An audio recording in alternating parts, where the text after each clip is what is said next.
ये एक vacuum cleaner आता है रिपेयर होने के लिए, इसकी बैटरी की प्रॉब्लम थी, इसके मैंने बैटरी रिप्लेसमेंट कर दी है, लिथियम बैटरी है।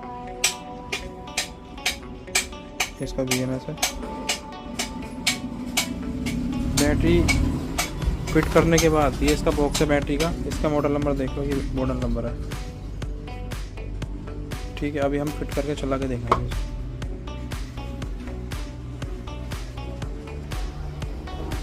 हमने इसके अंदर ये बैटरी फिट कर दी है और हम इसको चला के दिखाएंगे।